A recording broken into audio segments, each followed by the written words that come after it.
Assalamualaikum warahmatullahi wabarakatuh. Om Swastiastu, Namo Buddhaya, salam kebajikan. Kembali lagi bersama saya Vera Velotra, peserta Latsar CPNS tahun 2026, gelombang 4, golongan 2, angkatan 10, nomor urut 17.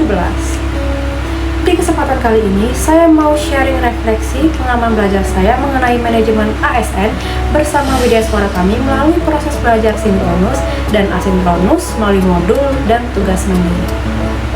Kali ini saya akan bahas materi terakhir, yaitu manajemen ASN. Awalnya saya pikir manajemen ASN itu hanya tentang pengelolaan pegawai secara administratif, tapi ternyata jauh lebih luas.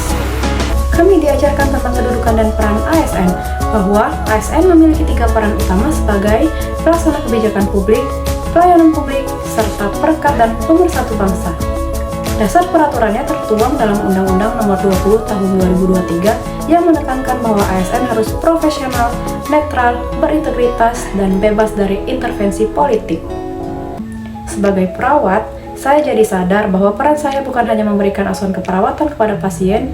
Di balik seragam dan tindakan medis yang saya lakukan, saya membawa tanggung jawab sebagai representasi negara dalam memberikan pelayanan kesehatan yang adil, humanis, dan profesional.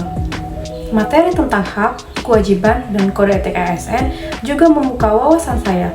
Profesionalisme, disiplin, dan etika kerja ternyata bukan sekedar aturan tertulis, tapi menjadi fondasi kepercayaan masyarakat terhadap pelayanan publik, termasuk pelayanan kesehatan. Bagian yang menurut saya sangat penting adalah pembahasan tentang sistem merit. Sistem ini memastikan bahwa pengelolaan ASN didasarkan pada kompetensi dan kinerja, bukan karena faktor kedekatan atau latar belakang tertentu. Sebagai tenaga kesehatan dengan jabatan fungsional, saya memahami bahwa pengembangan karir saya akan sangat bergantung pada peningkatan kompetensi, angka kredit, dan kualitas pelayanan yang saya berikan. Video suara juga menjelaskan tentang pembagian jabatan dalam ASN, yaitu jabatan pimpinan tinggi, jabatan administrasi, dan jabatan fungsional. Sebagai perawat, saya berada pada jalur jabatan fungsional yang menekankan keahlian dan kompetensi profesi. Membuat saya sadar bahwa peningkatan kapasitas diri melalui pelatihan, sertifikasi, dan penguatan kompetensi klinis adalah bagian dari tanggung jawab profesional sekaligus bagian dari sistem manajemen ASN itu sendiri.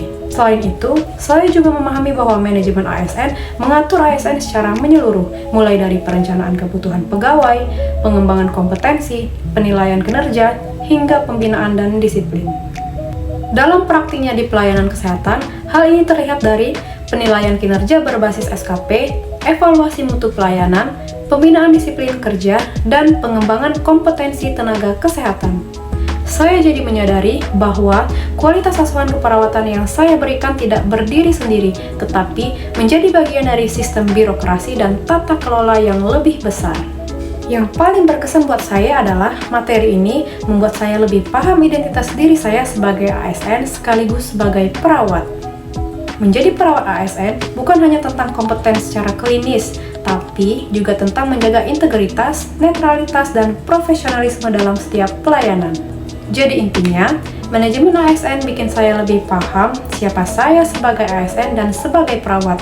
Saya tidak hanya bekerja untuk menyelesaikan tugas, tapi untuk memberikan pelayanan kesehatan yang berkualitas, adil, dan berdampak bagi masyarakat. Terima kasih Latsar CPNS, karena lewat modul ini saya makin siap menjadi ASN yang profesional dan berintegritas di era sekarang. Semoga di Learning Journal terakhir sampai di agenda 3 ini bermanfaat. Terima kasih banyak telah menyimak. Sampai jumpa. I just had to let you know you're